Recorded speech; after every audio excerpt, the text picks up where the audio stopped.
Selamat petang, salam sejahtera. Terima kasih karena bersama dengan saya di Nazilin Unity Channel. Ini satu pengakuan daripada Datuk Sri ataupun Tun Dr. Mahathir Mohamad yang paling kita tunggu-tunggu sekali. Akhirnya, kata Dr. Mahathir Mohamad, keterangan Zeti buktikan saya betul pecat Apandi. Wah, ini cerita tentang apa?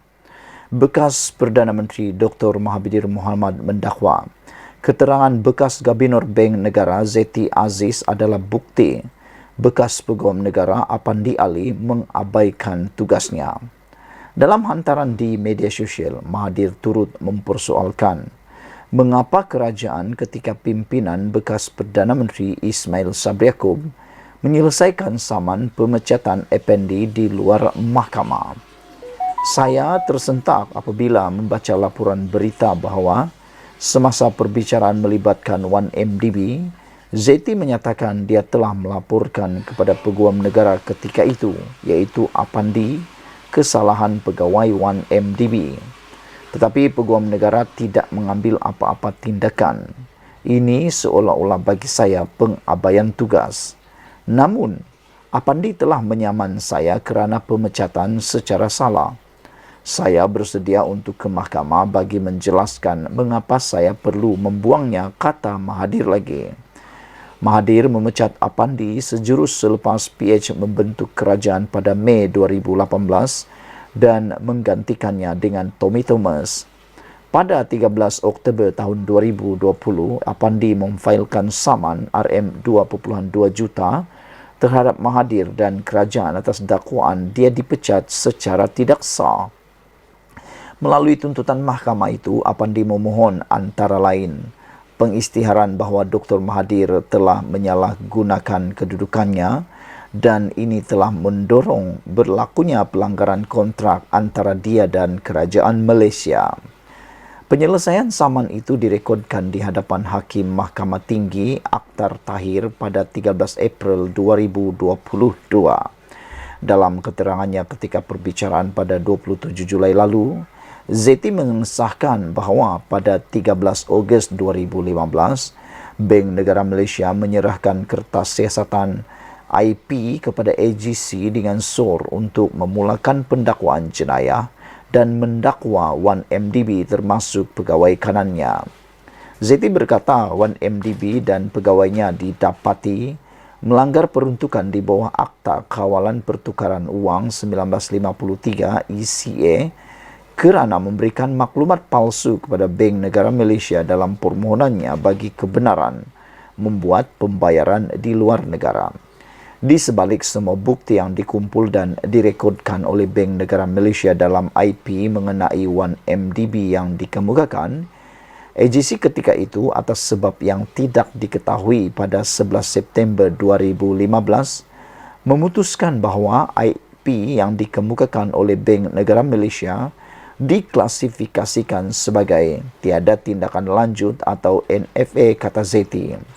Dalam kenyataannya hari ini, Mahathir terus mengkritik cara Apandi mengendalikan tuduhan rasuah terhadap bekas Perdana Menteri Najib Razak yang kini sedang menjalani hukuman penjara. Satu lagi contoh keputusan salah Apandi ialah menolak semua kes terhadap Najib. Namun, apabila seorang lagi peguam negara iaitu Tommy Thomas membawa kes Najib ke mahkamah, 3 mahkamah dan 9 hakim mendapati Najib bersalah. Jelas sekali Apandi sebagai AG tidak meneliti kes itu secara menyeluruh sebelum mengisytiharkan Najib tiada kes untuk dijawab. Ini sekali lagi menunjukkan pengabaian tugas di pihak Apandi. Namun apabila dia menyaman kerajaan dan saya kerana pemecatan secara salah, kerajaan bersetuju untuk menyelesaikan kes di luar mahkamah dan memberikan Apandi sejumlah wang yang tidak diketahui untuk menggugurkan tindakannya menyaman kerajaan dan saya, kata Mahathir. Ini bermakna kerajaan bersetuju bahawa beliau telah dipecat secara salah. Saya bukan pihak dalam penyelesaian itu. Saya tidak bersetuju bahawa saya telah memecat Apandi secara salah. Kini, laporan bahawa beliau gagal mengambil tindakan terhadap laporan oleh Bank Negara membuktikan beliau tidak menjalankan tugasnya sebagai AJ. ini mewajarkan lagi pemecatannya sebagai AJ. Bahawa AJ seperti itu diberi pampasan dengan jumlah wang yang tidak diketahui tidak menggambarkan dengan baik kedaulatan undang-undang di negara ini, ujar Mahathir lagi. Apabila Mahathir membuat pengakuan dan pendedahan ini, mata dan pemikiran kita memang terbuka. Sekian dulu untuk kali ini. Jangan lupa tinggalkan komen dan tekan butang subscribe. Kita jumpa lagi. Bye-bye. Selamat petang, salam sejahtera. Terima kasih kerana bersama dengan saya di Nazilin Unity Channel. Ini bukan main-main. Ini perkara yang sangat serius. Perbuatan gurauan boleh dipilih. Perbuatan gurauan harus berhati-hati. Mungkin pada kita gurauan tersebut adalah gurauan semata-mata. Tetapi bagi orang yang menerima gurauan tersebut, mungkin ianya akan membawa kesan yang amat dahsyat, besar dan membawa kesan sehingga ke akhir hayat. Perbuatan yang disangka hanya akan disangka boleh selesai sehari dua, mungkin ianya akan berlanjutan. Apalagi apabila perbuatan gurauan tersebut telah direkam dalam video dan telah tular. Bayangkan anda ialah subjek kepada gurauan tersebut dan orang melihat bagaimana anda menjadi bahan gurauan, terutamanya melibatkan dipukul kepala. Ini semua ialah apabila satu petikan keratan video menunjukkan Sanusi memukul kepala seorang wanita dengan menggunakan gulungan kertas. Ini menimbulkan pelbagai reaksi daripada netizen dan juga daripada aktivis bebas NGO, terutamanya wanita. Salah satu perkara yang kini menjadi tular ialah Menteri Besar Kedah ketuk kepala, Sanusi nak melawak pun melawaklah benda lain, kata seorang pemimpin daripada Pakatan Harapan iaitu Mahfuz Omar. Timbalan Menteri Besar Kedah, Datuk Seri Muhammad Sanusi, tindakan Menteri Besar Kedah, Datuk Seri Muhammad Sanusi Maknor yang mengetuk kepala seorang wanita dengan gulungan kertas seakan-akan bergurau dengan rakyat dianggap sebagai tidak wajar. Pengerusi Pakatan Harapan PH Kedah, Datuk Mahfuz Omar menyifatkan kepala adalah anugerah daripada Allah dan diberikan otak untuk berfikir. Jadi tidak sepatutnya, tidak sewajarnya Sanusi buat begitu. Bagi saya tindakannya kurang elok. Sepatutnya nak melawaklah benda lain, kata beliau. Nak berguraulah benda lain. Jangan bergurau benda-benda yang boleh memberikan gambaran sebab bukan semua orang boleh faham, kata Mahfuz. Apabila kita menjadi pemimpin seperti Menteri Besar, kita seharusnya menjaga benda-benda seperti ini, katanya ketika dihubungi Harapan Daily hari ini. Beliau berkata demikian apabila ditanya tentang video tular yang menimbulkan kontroversi melibatkan Sanusi dan seorang wanita tempoh hari. Ada netizen yang mula memberikan pandangan dan perbezaan. Kata mereka, waktu Anwar Ibrahim membuat gurauan meminta nombor telefon semasa memberikan ceramah baru-baru ini, walaun cuba mengatakan yang tak baik untuk Anwar Ibrahim. Mereka sekarang ini, para penyokong Anwar Ibrahim membuat perbandingan. Mana yang lebih teruk? Kata mereka, Anwar Ibrahim bergurau hanya meminta nombor telefon. Tapi Sanusi pula bergurau dengan memukul kepala. Jadi, mengetuk kepala. Jadi, mana satukah gurauan yang boleh diterima? Namun, walaupun tetap hanya menerima gurauan daripada Sanusi, tetapi tidak dapat menerima gurauan daripada Anwar Ibrahim. Itu yang dikatakan oleh para penyokong daripada blog Anwar Ibrahim. Mereka kata, kalau mereka buat, kata mereka, itu semua boleh terima, semua boleh benar. Tapi kalau Anwar yang buat, semuanya salah, kata mereka. Namun, gurauan yang dilakukan Sanusi itu tidak patut. Kadang-kadang ia memberikan contoh yang tidak baik kepada generasi baru, kata Mahfuz lagi. Mengulas lanjut, Mahfuz yang juga naib Presiden amanah menyifatkan masyarakat sememangnya akan berasa seronok jika seseorang pemimpin bergurau bersama mereka. Jadi kita cuba elak.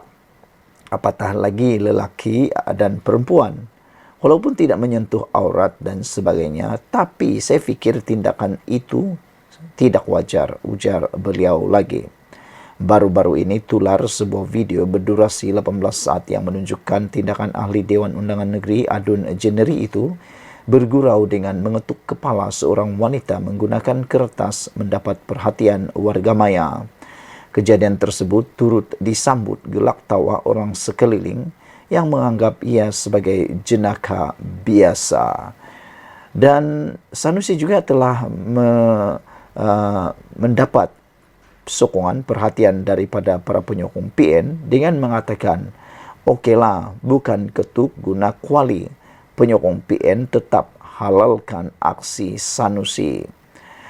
Selepas ungkapan biadab Kepala Bapa Hang, penyokong Perikatan Nasional PN dilihat cuba untuk menghalalkan aksi Menteri Besar Kedah Datuk Seri Muhammad Sanusi Manor mengetuk kepala seorang wanita dengan gulungan kertas. Malah mereka mendakwa individu bertudung warna perang yang diketuk itu merupakan anak saudara ahli Dewan Undangan Negeri Adun Jeneri berkenan. Sekian dulu untuk kali ini. Jangan lupa tinggalkan komen Anda, tekan butang subscribe. Kita jumpa lagi. Bye-bye. Selamat petang, salam sejahtera. Terima kasih kerana bersama dengan saya di Nazilin Unity Channel. Isu tentang pengislaman oleh Anwar Ibrahim kini menjadi hangat di media sosial. Namun demikian, ini pula apa yang dikata oleh Mufti baru-baru ini. Parti Islam cuma rekaan manusia. Tak jatuh kafir kalau tak sokong, kata Mufti. Mufti Pulau Pinang Datuk Seri Dr. Wan Salim Wan Muhammad Nur tidak bersetuju dengan label kafir terhadap seorang umat Islam sekiranya tidak menyokong Parti Islam. Beliau berkata, Parti Islam rekaan manusia itu bukan bersifat suci atau sakral yang tidak mengikat seorang Muslim menyokongnya. Maka keputusan untuk tidak menyokong Parti Islam tidak menjadikan seseorang Muslim itu berdosa maupun kafir. Mana-mana individu atau kumpulan boleh mendakwa memperjuangkan Islam, tetapi dakwaan ini mestilah dibuktikan dengan jelas dalam realiti kehidupan. Perlu diingatkan, Islam tidak akan tegak dengan slogan semata-mata, tetapi ia ditegakkan dengan amalan dalam kehidupan rakyat sejahtera dan berkebajikan di samping pentadbiran negara yang baik, bersih dan cekap, kata beliau lagi. Islam boleh ditegakkan secara bijaksana tanpa mencanangkannya kepada umum, seperti melaksanakan keadilan sosial, meratakan kebajikan, membasmi kemiskinan, membenteras rasuah dan maksiat dan sebagainya, katanya dalam kenyataan media. Semalam dua adun di Kelantan memberi 7 hari untuk Menteri Besar Datuk Muhammad Nasharuddin Daud membuat permohonan maaf secara terbuka selepas mendakwa adun Pakatan Harapan PH Barisan Nasional menolak perjuangan Islam. Kedua adun terbabit akan mengambil tindakan memfailkan saman sivil di mahkamah sekiranya Nasharuddin gagal berbuat demikian. Muhammad Syahbudin berkata, kenyataan pesuruh Jalpas Kelantan itu adalah budaya takfiri yang boleh memecah belahkan rakyat dan masyarakat negara ini. Dalam sedutan ceramah Nasharuddin, beliau berkata, terima kasih banyak-banyak kepada rakyat Kelantan ini. Mu beri sokongan kepada perjuangan Islam. Alhamdulillah, orang muda bersemangat. Orang tua tu hok sok mo dah sokong perjuangan Islam. Orang muda pun sokong, kata beliau. Alhamdulillah sehingga tinggal 2 kerusi. Tak pula, kena ada juga takut orang nak tengok lagu mana hok lawan perjuangan Islam ni. Jadi rakyat boleh tunjuk hok 2 tu, katanya lagi di dalam ucapan tersebut. Susulan daripada itu, 2 adun PHBN telah pun meminta atau menuntut Menteri Besar Kelantan yang baru itu untuk memohon maaf dalam tempoh 7 hari. 7 hari untuk Menteri Besar Datu Nasharuddin, Daud membuat permohonan maaf secara terbuka berhubung selepas mendakwa 2 adun Pakatan Harapan PH Barisan Nasional menolak perjuangan Islam. Itu penegasan adun Kota Lama Dr. Hafizah Mustaqim dari PH dan adun Galas Muhammad Syabuddin Hashim dari BN dalam sidang media hari ini.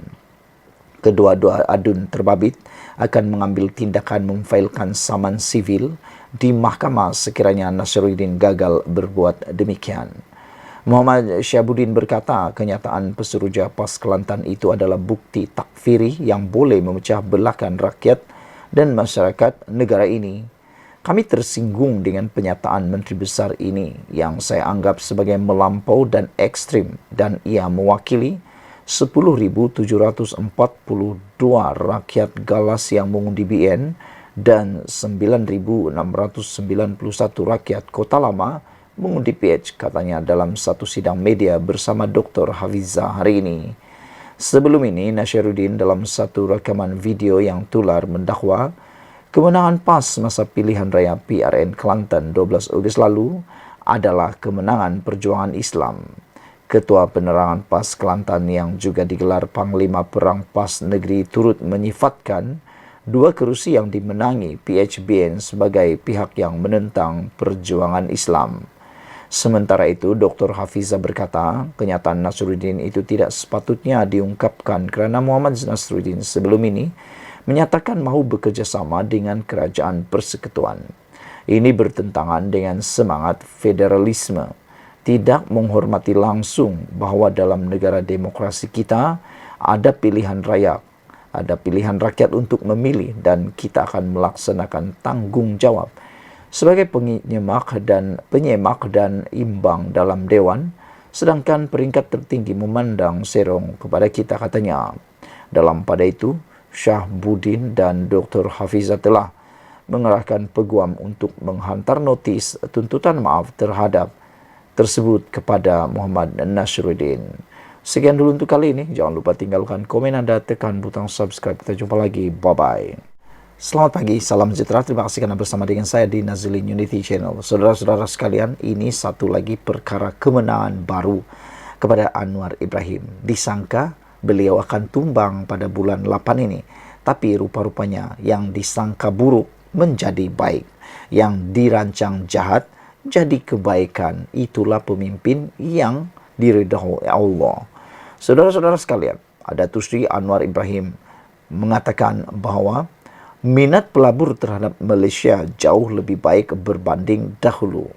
Jadi, tindakan-tindakan mahu mengucar-kacirkan kestabilan politik di Malaysia melalui tindakan kononnya nak mau tumbangkan kerajaan di tengah-tengah penggal, bagi pendapat para netizen, itu adalah satu tindakan yang boleh menyebabkan para pelabur tidak akan berminat. Namun demikian, oleh kerana Datuk Seri Anwar Ibrahim, maka oleh kerana kerajaan pimpinan Datuk Seri Anwar Ibrahim, maka dengan itu minat pelabur terhadap Malaysia kini jauh lebih baik berbanding dahulu. Perdana Menteri Datuk Seri Anwar Ibrahim berkata, minat pelabur antara bangsa untuk melabur di Malaysia berkembang jauh lebih baik berbanding tahun-tahun lalu. Beliau yang juga Menteri Kewangan berkata, situasi itu merupakan perkembangan positif dalam melonjakkan ekonomi negara. Kata Anwar Ibrahim, saya optimis bahawa dengan minat pelabur-pelabur antara bangsa berkembang sekarang jauh lebih baik daripada catatan 1 atau 2 tahun yang lalu. Itu satu sangat positif bagi kita kerana ia akan membantu melonjakkan ekonomi, tetapi lonjakan ekonomi itu harus beralih daripada pendekatan lama, katanya memetik utusan Malaysia hari ini. Anwar berkata demikian ketika menyampaikan ucapan pada Majlis Jalinan Kerjasama ITECAD. Menurut Anwar, perkara pertama yang perlu dilakukan adalah menghentikan pembaziran rasuah dalam tadbir urus dan mengamalkan pendekatan yang lebih prihatin atau manusiawi. Saudara-saudara sekalian, apabila Anwar Ibrahim mengisytiharkan perang rasuah secara besar-besaran Ini satu berita, sebenarnya berita baik untuk kita semua di Malaysia, kerana ini akan dapat menghentikan terus pembaziran akibat daripada rasuah. Rasuah ini kalau berterusan boleh menghancurkan negara. Manakala tidak, wang itu sepatutnya boleh digunakan untuk pembangunan negara, tetapi wang itu digunakan pula untuk membayar rasuah. Yang kedua, bayangkan kalau pemilik kepada syarikat itu adalah pemilik atau syarikat itu tidak layak untuk melakukan suatu projek, tetapi oleh kerana perbuatan rasuah yang terkutuk itu, maka apa yang terjadi ialah mereka yang sepatutnya layak tidak pula mendapat atau tidak pula dapat projek tersebut. Mereka pula yang tak layak hanya kerana tindakan rasuah dapat pula projek tersebut. Bukankah itu merugikan? Yang ketiga, projek yang tak siap bila diberi rasuah pula mungkin jadi siap, ataupun projek itu tak siap-siap kerana habis uangnya untuk menyuap di sana sini memberikan rasuah. Jadi dengan itu, apabila Anwar Ibrahim mengatakan ini, iaitu menghentikan pembaziran rasuah dalam tadbir urus dan mengamalkan pendekatan yang lebih prihatin dan manusiawi, kita harus menyokong tindakan tersebut.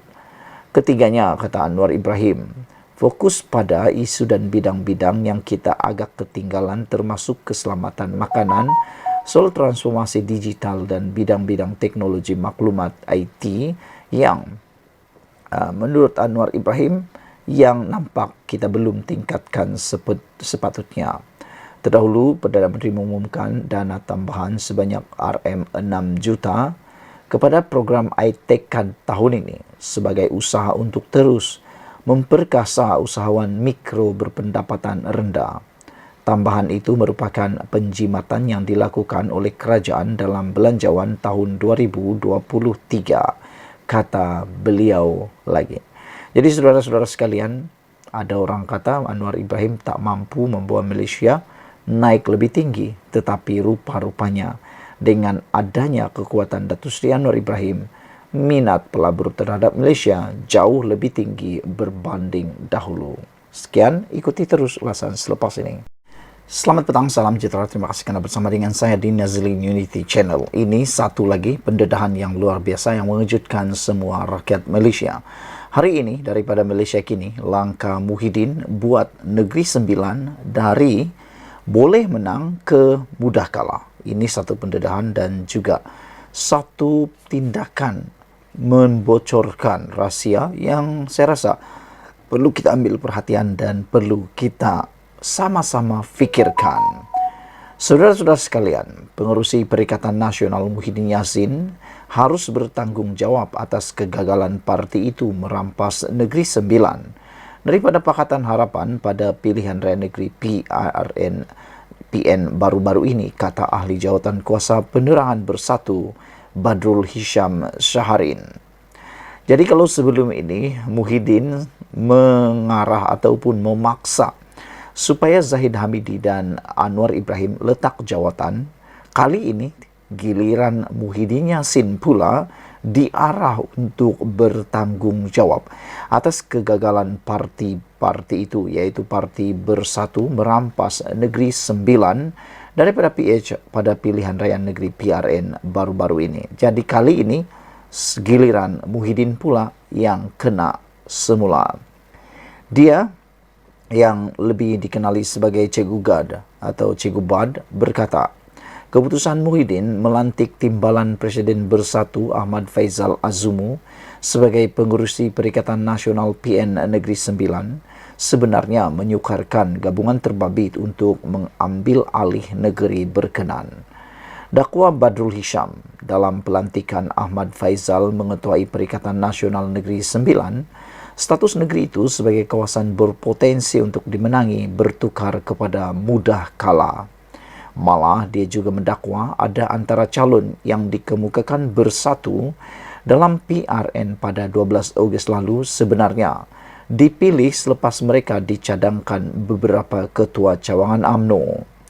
Kepada Presiden juga, keputusan hantar peja Ahmad Faizal Azumu oleh Presiden sehingga menukar Negeri Sembilan sebagai negeri berpeluang menang kepada negeri mudah kalah perlu diambil tanggungjawab. Senarai calon beberapa orang umur 70 tahun ke atas, calon tak sedia tanding, tak ada jentera tanpa persediaan kewangan, sangat pelik dan seolah-olah sengaja untuk mencari kalah, kata beliau lagi. Senarai calon lebih bersedia diketepi dengan alasan-alasan bodoh, seperti calon umur 75 tahun dicadangkan 8 ketua cawangan UMNO, katanya dalam satu hantaran di Facebook semalam. Berbeza dari pusat, pada PRN lalu PN meletakkan calon di semua 36 kerusi Dewan Undangan Negeri DUN namun hanya mampu memenangi 5 daripadanya. Ia berlaku ketika Perikatan Nasional mengeluarkan kononnya mampu merampas Negeri Sembilan daripada PHBN sekaligus membuka jalan menggantikan kerajaan pusat. Kemenangan PHBN menyaksikan Parti Kerajaan Perpaduan mengesuai 2/3 DUN Negeri Sembilan. Negeri Sembilan banyak isu besar, semua tidak keluar ketika PRN. Adakah wujud sebarang rundingan secara sulit? Soalnya lagi.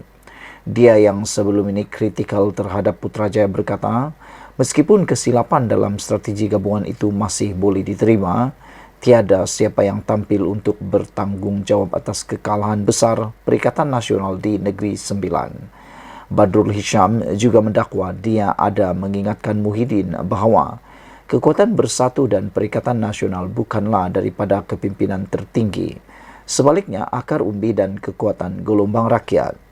Sementara itu, dia turut mempersoalkan mengapa Bersatu Kedah hanya menamakan 3 wakil rakyat untuk mengisi jawatan Exco dalam kerajaan negeri serta seorang timbalan Speaker Dewan Undangan Negeri di Kedah. Dia mendakwa perkara itu didedahkan menerusi surat Bersatu Kedah kepada Menteri Besar Muhammad Sanusi Maknor. Kenapa ini boleh berlaku sedangkan keputusan berbeza dengan keputusan Bersatu Pusat, kata beliau lagi. Jadi saudara-saudara sekalian, rupa-rupanya Cikgu Bad juga mempersoalkan mengapa Bersatu Kedah hanya menamakan 3 wakil rakyat untuk mengisi jawatan Exco dalam kerajaan negeri serta seorang timbalan Speaker DUN. Cikgu Bad mendakwa perkara itu didedahkan menerusi surat Bersatu Kedah kepada Menteri Besar Kedah iaitu Muhammad Sanusi Maknor. Sekian dulu untuk kali ini. Ikuti terus ulasan selepas ini. Selamat petang, salam sejahtera. Terima kasih kerana bersama dengan saya di Nazilin Unity Channel. Yang ini saya paling setuju dengan Anwar Ibrahim. Saya salut Datuk Seri Anwar Ibrahim dengan keputusan ini. Beliau tak tahan lagi dengan keadaan tata kelola yang ada menjadi budaya di negara Malaysia. Anwar Ibrahim akhirnya memberikan keputusan yang kita tunggu-tunggu, terutamanya saya. Apabila Anwar Ibrahim kata, hentikan amalan komisen untuk projek pembangunan. Anda faham maksud komisen? Kalau anda faham, bagus.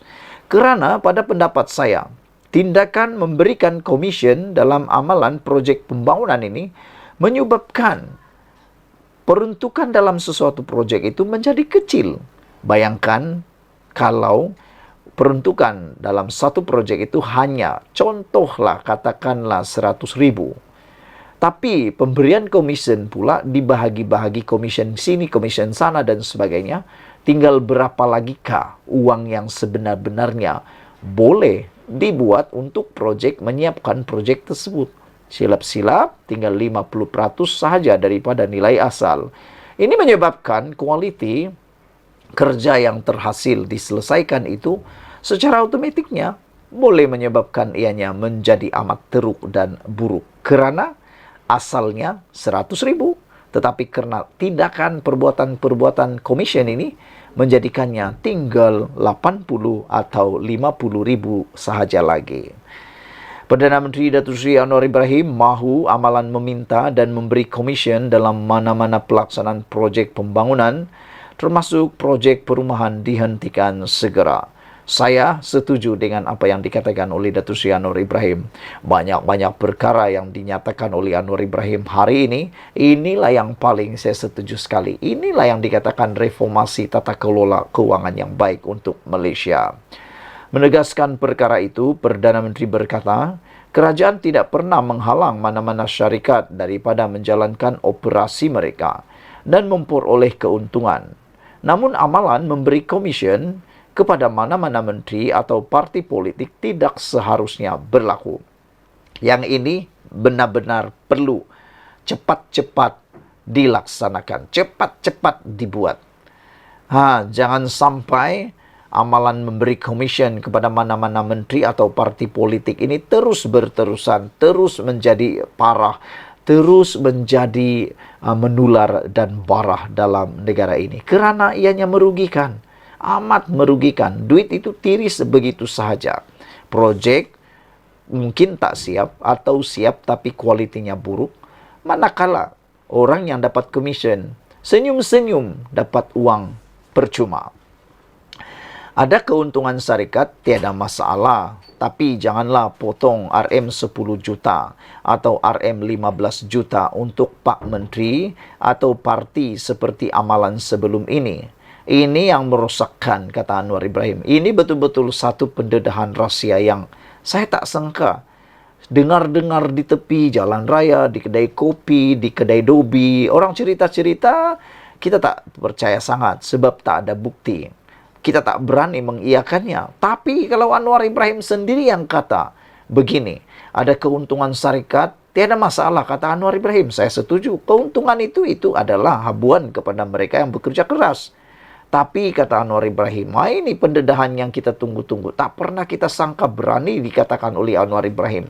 Perdana Menteri yang lain saya tak pernah dengarlah. Pernahkah mereka cakap atau tidak, saya pun tak pasti. Tapi Anwar Ibrahim kata, janganlah potong 10 juta atau 15 juta untuk Pak Menteri atau parti seperti amalan sebelum ini. Jadi maknanya Anwar Ibrahim menyatakan, memang amalan ini pernah berlaku sebelum ini. Bayangkanlah saudara, potongan sehingga 10 juta, sehingga 15 juta. Kalau itu uang hanya 20 juta, 100 juta, 10 juta free dapat diberikan kepada menteri atau parti politik menurut Anwar Ibrahim. Kata Anwar Ibrahim, ini yang merosakkan. Adakah Anda setuju dengan pendapat ini? Adakah Anda setuju dengan apa yang didedahkan oleh Anwar Ibrahim ini? Kalau Anda setuju, sila tinggalkan dalam ruangan komen Anda. Saya setuju. Saya faham ramai yang marah saya kerana menyinggung hal ini. Tapi semua orang tahu. Tanyalah pemaju wilayah persekutuan. Kata beliau lagi. Adakah saya betul atau salah? Atau saya sengaja membesar-besarkan? Atau saya bercakap benar? Soal Anwar lagi. Hakikatnya, semua mengakui ini telah menjadi amalan. Jadi kita harus hentikan amalan buruk ini, katanya, ketika merasmikan Majlis Pecah Tanah Residensi Wilayah dan Residensi Prihatin Madani serta Pusat Penjajah Madani di Desa Tasik Sungai Besi di Kuala Lumpur hari ini. Perdana Menteri berkata adalah lebih baik peruntukan komisen berkenan dipulangkan kepada rakyat dengan mewujudkan banyak pembangunan projek seimbang, meliputi pembinaan projek perumahan bagi rakyat berpendapatan rendah dan pusat penjajah yang lebih tersusun. Merujuk Ibu Negara Kuala Lumpur yang kini berkembang pesat dan dipacu pembangunan, Anwar berkata, kerajaan perpaduan menetapkan syarat agar dalam pembinaan projek perumahan terbaru atau baharu, ia perlulah seimbang bagi mewujudkan sebuah ibu kota prihatin, ibu kota madani. Beliau berkata ini bagi memastikan terutama golongan berpendapatan rendah tidak disisihkan daripada arus pembangunan. Manakala kerajaan dan pihak swasta berperanan penting dalam memastikan lebih banyak perumahan untuk golongan berpendapatan rendah dibina. Bagi meningkatkan lagi daya huni bandaraya itu, Anwar berkata kawasan lapang dan kawasan hijau di sekitar projek perumahan perlulah diwujudkan atau dikekalkan agar tidak hanya menjadi hutan kota. Selain pemaju perlu mewujudkan pusat atau gerai penjajah yang sistematik bagi memudahkan rakyat, kata Anwar Ibrahim. Saya nak satu anjakan besar bahawa dalam 1-2 tahun orang tahu Kuala Lumpur terkenal dengan mercu tanda baik, hotel besar dan gerai yang bersih dan ada tahap keindahan katanya lagi. Terdahulu, Anwar merasmikan Majlis Pecah Tanah di kawasan seluas 1.4 hektar yang menyaksikan sebanyak 110 unit rumah mampu milik, iaitu residensi wilayah dan residensi prihatin madani, bakal ditawarkan kepada kumpulan sasar M40 dan ke bawah yang belum memiliki kediaman. Turut hadir pada majlis itu Datuk Bandar Kuala Lumpur Datuk Kamarul Zaman Mat Saleh dan Ketua Setiausaha Negara Tan Sri Muhammad Zuki Ali. Saudara-saudara, sebelum kita berpisah, adakah anda juga teruja dengan pendedahan berani Anwar Ibrahim ini? Hentikan amalan komision untuk projek pembangunan. Anwar juga berkata, ada keuntungan syarikat tiada masalah. Tapi janganlah potong 10 juta ringgit atau 15 juta ringgit untuk Pak Menteri atau parti seperti amalan sebelum ini. Ini yang merosakkan, kata Anwar Ibrahim lagi. Sekian dulu untuk kali ini. Jangan lupa tinggalkan komen anda, tekan butang subscribe. Kita jumpa lagi. Bye-bye.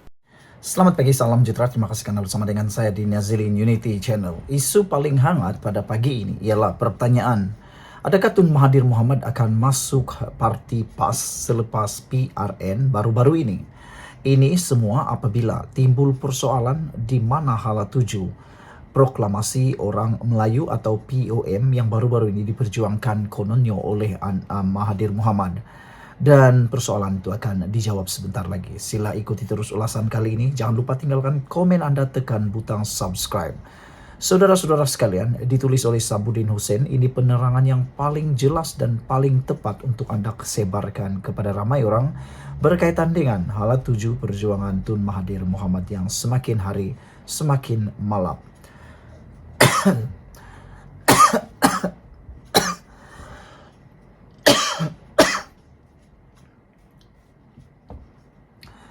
Saudara-saudara sekalian, selepas proklamasi Melayu menyepi, adakah Mahathir Mohamad akan menyertai PAS?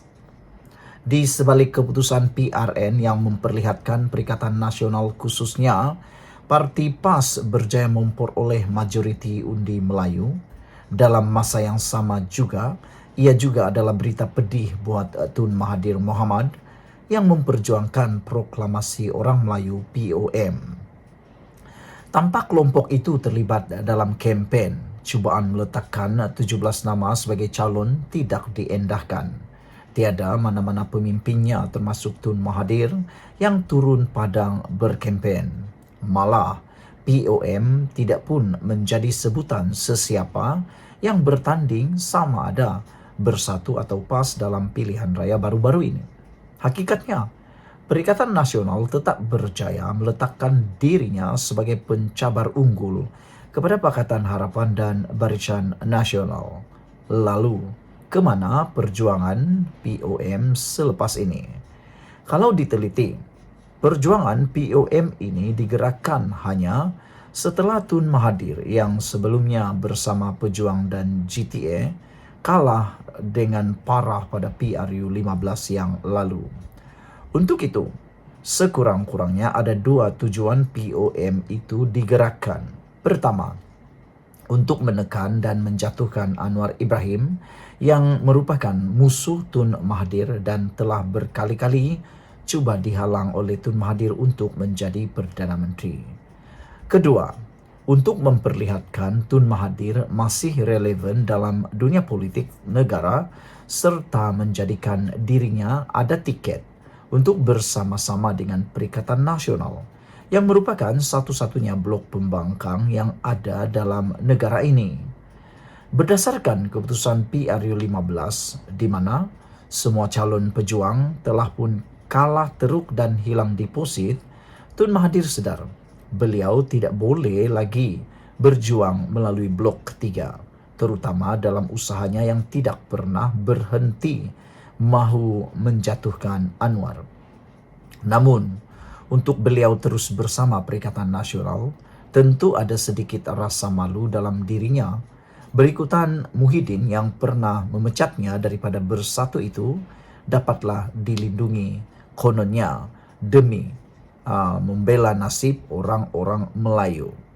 Untuk beliau terus bersama PN, tentu Mahathir ada sedikit rasa malu dalam dirinya berikutan perbalahannya dengan Muhyiddin Yassin pada tahun 2020 lalu selepas berlakunya peristiwa Langkah Sheraton.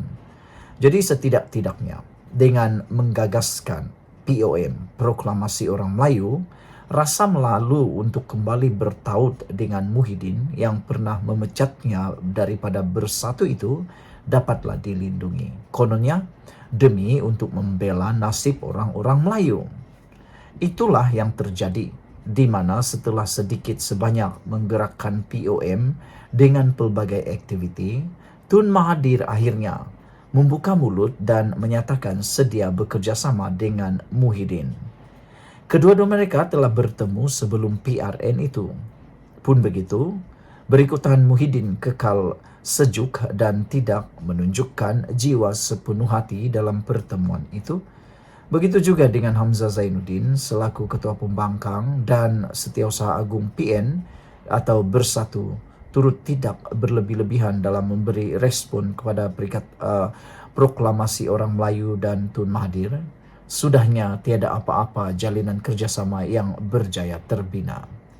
Sebelum penamaan calon, seorang utusan Proklamasi Orang Melayu atau POM telah datang menemui Hamzah dengan membawa 17 nama bagi dipertimbangkan sebagai calon Perikatan Nasional dalam PRN atas tiket PN. Malamnya, tiada satu pun nama yang dihantar itu diberi pertimbangan oleh Perikatan Nasional.